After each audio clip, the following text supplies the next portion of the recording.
Okay, got some questions for the kingdom kids. In what garden did Adam and Eve live? In what garden did Adam and Eve live? 1, 2, 3. I heard it. One more time. The Garden of Eden. All right, good job. When David was a young boy, he watched over his father's what? When David was a young boy, he watched over his father's 1, 2, 3. Sheep. Yes, very good. Who was sold to Egypt by his brothers? Who was sold to Egypt by his brothers? 1, 2, 3. Joseph. Well, you guys are on top of it today. And one more. While Moses was on Mount Sinai, the people made a calf out of blank. The people made a calf out of 1, 2, 3.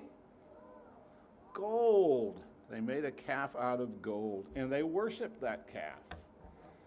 Did not make God happy. This will be lesson 17 on the names of God.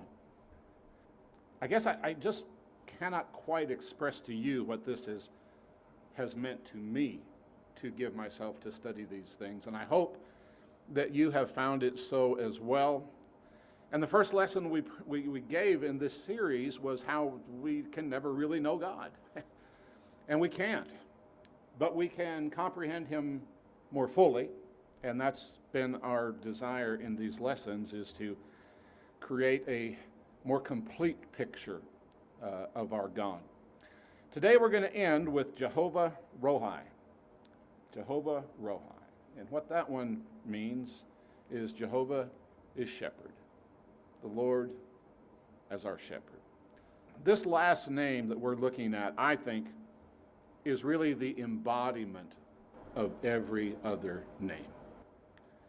In other words, when we look at God's filling the role as our shepherd, he does that with his Elohim power. He is our shepherd based upon his Adonai authority, rulership, mastery over us. He does it as Jehovah, who builds covenant between his sheep and himself. You see how every one of these, I think, is embodied in the principle of God being our shepherd. He provides for us. He restores us. He gives us victory. He sets us apart. He brings peace to us. He establishes righteousness for us. He gives us the highest care. He is the mighty overseer. He is the light. He is the perfect and powerful protector of his sheep. So this one, I think, this is kind of the one that wraps it all up. God is our shepherd. Jehovah is our shepherd. But I want to begin by talking about us. What does it mean for us to be a sheep? I don't know if you've thought about this one before, but this is not a real compliment. For us to be considered sheep is, well, first of all, some people believe that sheep are the dumbest animal that there is. Now, I don't know if I'm going to go that far, but they are definitely not the smartest animal in the world. Sheep do not have a great level of intelligence. And, as proof, you can watch sheep, and one sheep who kind of has the leadership role in the sheep, he'll start walking in a circle, and pretty soon another sheep will see him walking in a circle and get up and start walking in that same circle. And pretty soon the whole flock is doing nothing but walking in a circle and going nowhere. Well, that's not a real mark of intelligence. But sheep will do that. Have you ever seen a trained sheep? As a kid, I remember going to the circus. And we used to go to the Barnum and Bailey 3-ring circus in the Sioux Falls Arena. And they had elephants that were trained. There were lion tamers who had trained lions and tigers. There were dogs that were trained. There was a bear. I remember a bear riding on a bicycle. A bear was trained. All these trained animals. But I've never seen a trained sheep. And I bet you haven't either. They're just not real trainable. And that's why when Isaiah says, all have gone astray like sheep, he's making the point. We're not filled with great spiritual wisdom. We're just not that intelligent when it comes to our spiritual person. This is an actual news story. Hundreds of sheep followed their leader off a cliff in eastern Turkey, plunging to their death this week while shepherds looked on in dismay. 400 sheep fell 15 meters to their death in a ravine in Van province near Iran, but broke the fall of another 1,100 animals who survived. The shepherds from a nearby village neglected the flock while eating breakfast, leaving the sheep to roam free. The loss to local farmers was estimated at $74,000. Folks, that's not a mark of intelligence. The whole flock went off the cliff. Why? Because they just don't process. They're just not intelligent animals. So, I'm not going to say we're dumb, but we are sheep. Second thing I would notice about sheep is sheep are pretty directionless. They really don't have a sense of direction. They're prone to wander. Even when they are in a perfect environment where everything's provided for them, they will just walk away. They'll just wander off. And that's pretty much what Jesus said when he said, if the shepherd loses one lamb who he goes astray, he's got to do something. What does he do? Does he blow a whistle and say, "Hey, come on back"? No, he has to leave 99 sheep and go find the one. Why? No sense of direction. He's got to go search. So as sheep, we are dumb, and we don't have much sense of direction. Thirdly, I would suggest that sheep are pretty defenseless. They're pretty defenseless. You know, typically animals have three different things that they do when they're threatened. One is they fight, the other is they take flight, or they assume a posture intended to scare their prey or to deter their attacker. Now, let's look at each of those. Is a sheep going to fight? Let's see, they got no claws, no fangs, no venom, no talons.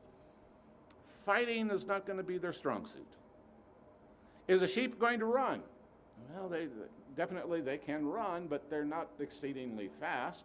And when you factor in if their wool is heavy and it's on them, that's going to slow them down. If it's wet, that's going to slow them down more. So that probably is not a real likely way of defense. And then, how about posture? They don't have a bark, they don't have a growl, they don't have teeth. What is a sheep going to do? Bah! That's going to scare a lot of animals, isn't it? They don't have a means of defense. That's what David was referencing when he told Saul, I was watching sheep, and they were attacked by a bear and a lion. And I went after the lamb, and I rescued the lamb. Why? Because they're defenseless. They're defenseless. Okay. Lastly, they're dirty. Sheep are dirty. I know when we say sheep, you get this vision of this cute little white lamb, right? Sheep are dirty. Their fleece catches dirt and grime. In the summertime, it makes them they sweat, sticky and tacky, and it just attracts more and more. And there's some pictures showing you what a sheep can look like. So they also are dirty. They're dirty. Here's a little side note. I double-checked with Becky to make sure I had this right. When I was a kid, I hated wool sweaters, wool anything, because it itched. How many of you think wool itches? Oh, I wasn't alone. But you know what I was told by a lady who's in the know? Wool does not itch. Wool is one of the softest fibers there is. Do you know what makes it itch? It's so dirty that manufacturers wash it with an acid that makes it itchy. So wool isn't what makes you itch. It's cleaning it up that does. Sheep are dirty. By the way, the lady that told us that, she hand washed her fleeces. And she goes, come here and touch this. How many of you have ever touched a sheep's fleece? You pull your hand away, and it's like you just put lotion on your hands. They have a natural lanolin. And she would wash her wool with just water, and it wouldn't wash that away. And you'd touch that, and it was so soft. And then she would spin that wool, and it was so soft. So, sheep are dirty. Sheep are dirty. Coming to appreciate God as shepherd depends upon, first of all, that we've got to humbly admit that we're sheep.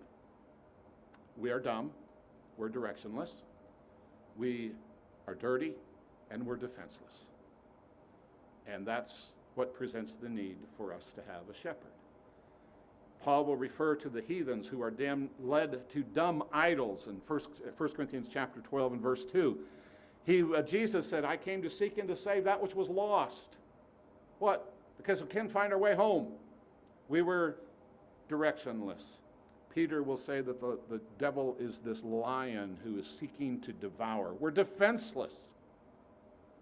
And there's no one righteous, no, not one. We're dirty. That's our nature as sheep. Well, good morning, and welcome to a gathering of dumb sheep who have no direction in life, no means of defense, and we're just totally filthy. And the only thing we've got going for us is we're trying to grow in our dependence upon a shepherd who accepts us that way and works with us. We are indeed sheep. Obviously, the most profound revelation of Jehovah as Rohi is the 23rd Psalm. I would like for us to read this together. If you'd like to stand, I put it up here in the King James just because if you memorized it, you probably memorized it out of the King James. The Lord is my shepherd, I shall not want. He maketh me to lie down in green pastures. He leadeth me beside the still waters. He restoreth my soul. He leadeth me in the paths of righteousness for his name's sake. Yea, though I walk through the valley of the shadow of death, I will fear no evil, for thou art with me. Thy rod and thy staff, they comfort me. Thou preparest a table before me in the presence of mine enemies. Thou anointest my head with oil. My cup runneth over. Surely goodness and mercy shall follow me all the days of my life, and I will dwell in the house of the Lord forever. Amen. I want to just break that down and look at some characteristics that God has as our shepherd. The Lord is my shepherd, I shall not want. So the first thing right off the bat, the psalmist says that God is sufficient. He is sufficient.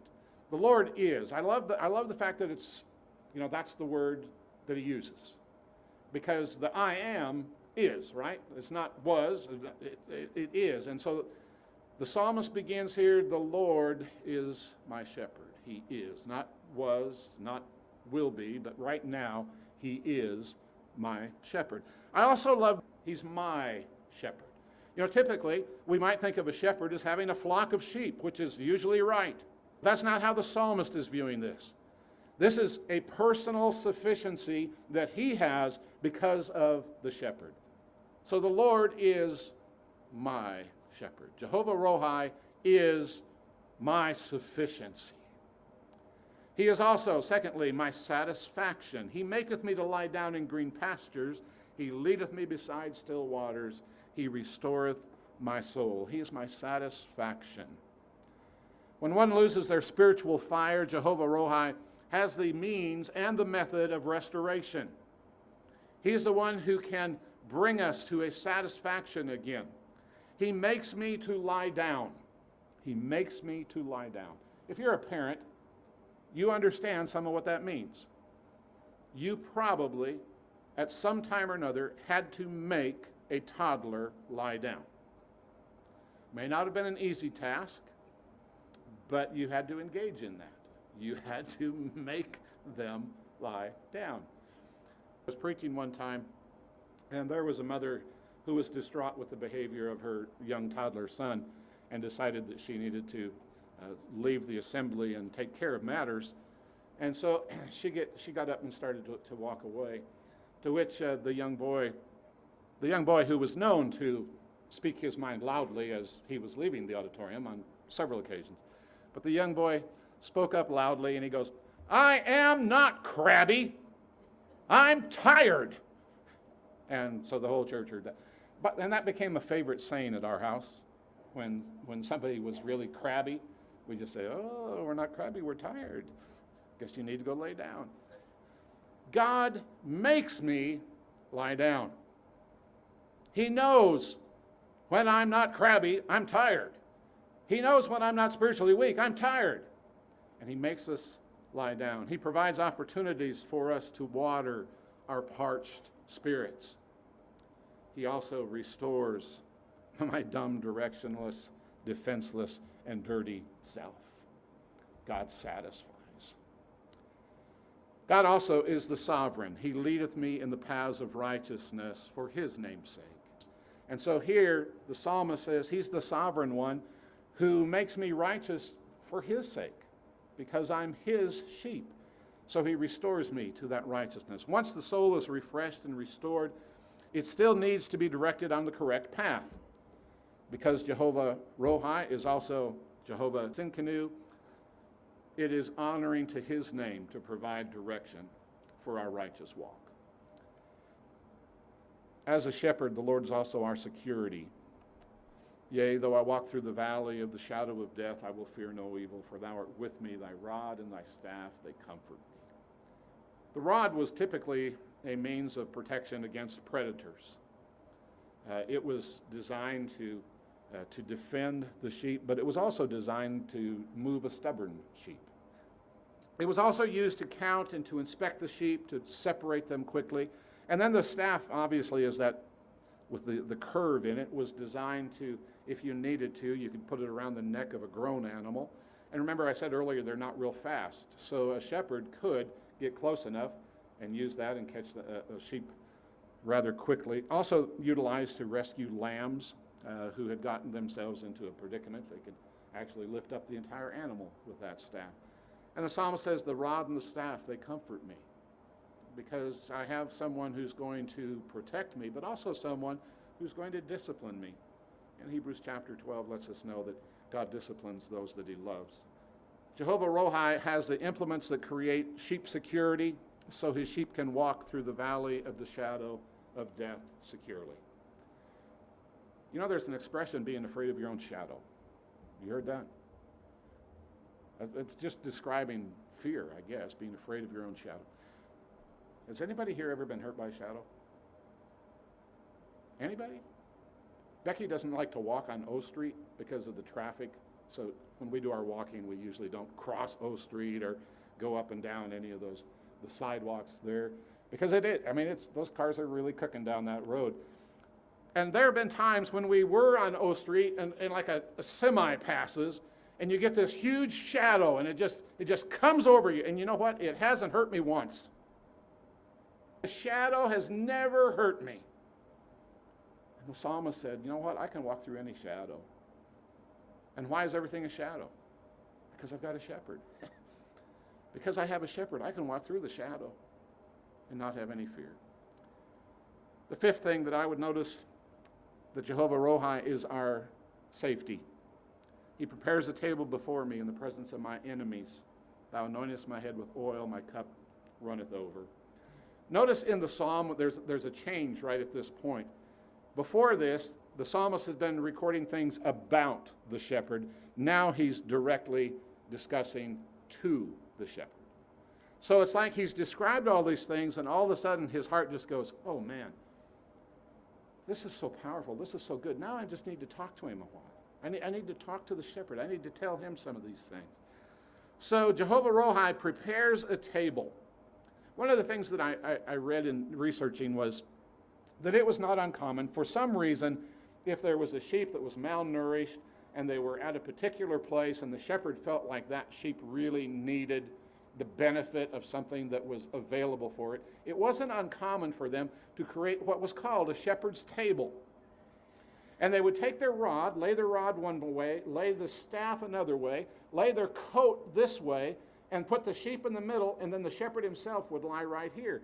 And because sheep are not the smartest creatures, they would not think, oh, I can just step over this. They would stay in that shepherd's table and eat.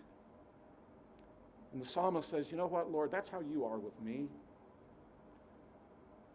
When I'm in need, when I'm starving, when things aren't going right, you prepare a table before me. And you anoint my head with oil. That was like the Neosporin of the day, right? It would bring healing, and it would bring pain relief, and it would bring wound protection. There were also times that a shepherd would water his sheep. Now, you probably have studied before that sheep are not going to drink out of running water. It has to be still water, hence the psalmist records that leads us to the still waters. And sometimes they could not find still water, so the shepherd also had with him a large container, and he could fill that container from a running stream and bring it to the sheep, and they would be able to drink. When he did that, he would always fill it clear full. You know, not just a little bit so the sheep could just have a little drink. He would fill that thing clear full and place it down, and the sheep would come up, and the sheep would literally stick their whole head into that basin of water. And not only did it become for them then the quenching of their thirst, it also washed their face. It cleaned their eyes. And so the Lord provides a table for us. Jehovah Rohi also is our surety. Surely goodness and mercy shall follow me all the days of my life, and I will dwell in the house of the Lord forever. Surely is a Hebrew word that means hence or because of. So in other words, as the psalmist now is talking to God, he's basically saying, because of everything I've said thus far, you know what? Surely, because of all that, something's going to happen. And what's going to happen? Goodness and mercy are going to follow me. Goodness in the widest sense of the word. Mercy is from a root word that means to bow. But you bow only the head. It's not a bowing at the waist, it's a bowing of the head. The amazing thing about that bow is that it's one of equality. So because God's my shepherd, because he provides all of these things, I have the assuredness of his goodness and the fact that he bows himself as my Father, as my shepherd. In the assigned psalm for today, David, it's a psalm that David wrote when he's being pursued by Saul, 57. In about the middle of the chapter, he says, the Lord reaches from heaven to rescue me. That's the idea here. The psalmist is saying, yes, God is this awesome God, but I'm his sheep. He treats me as his child, as his equal. And he says those things are going to follow me. And literally in Hebrew it means they're going to run after me. God's goodness, his mercy is going to be running after me all the time. So just in your head, picture, I'm this dumb, defenseless, dirty sheep who is straying away. And what's God doing as my shepherd? All my life, he's running after me. Anybody here that's sick and tired of God running after you? You think God can give up on you because you've made enough progress? Because I don't.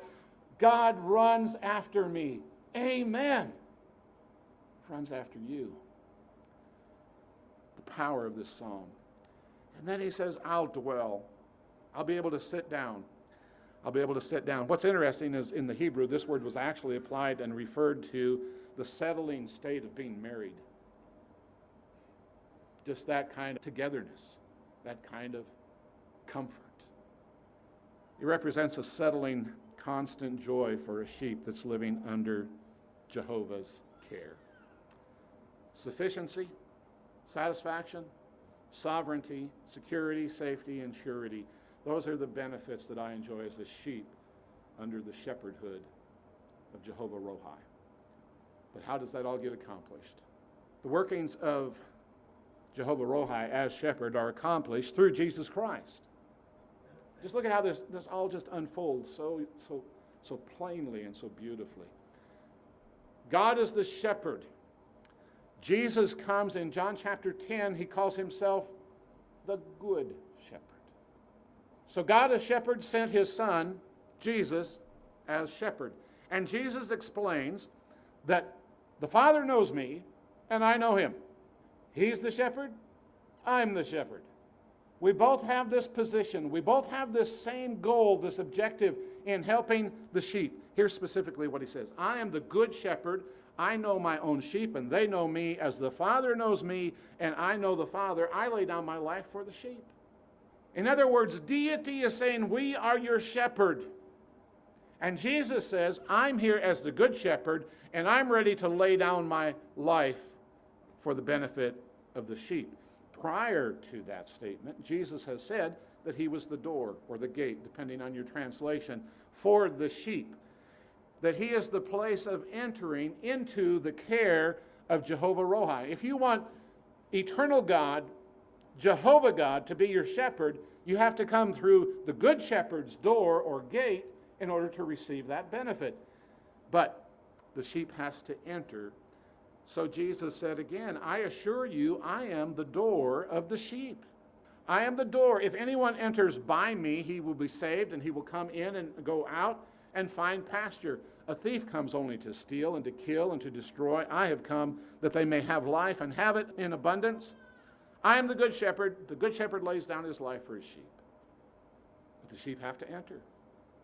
The sheep have to be willing to enter. So when a sheep enters into the care of Jehovah Rohi through the good shepherd, Jesus, the door, his name is known. He follows Jesus because Jesus goes before him. He listens to the shepherd's voice, and he does not follow after other deceptive voices. Again, Jesus explains it. The doorkeeper opens it for himself, and the sheep hear his voice. He calls to his own sheep by name, and he leads them out. And when he has brought all of his own outside, he goes ahead of them. The sheep follow him because they recognize his voice. They will never follow a stranger.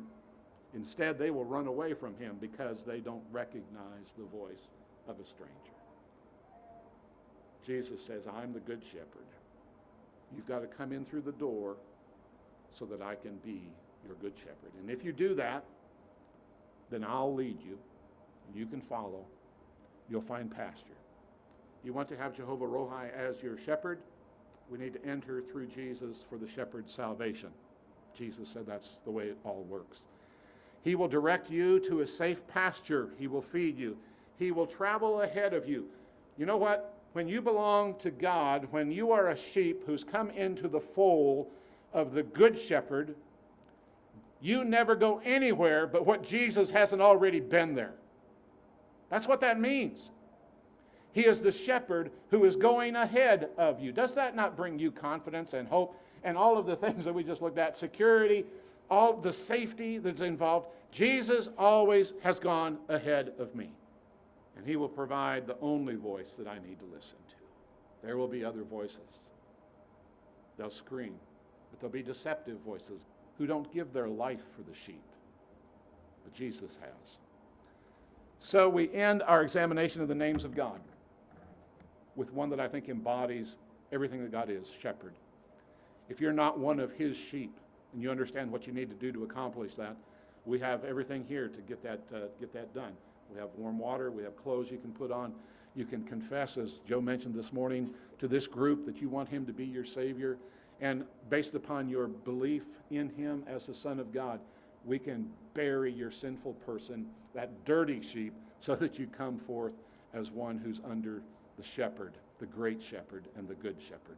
So if you have that desire, let us know before we get away from here today, and we can take care of that.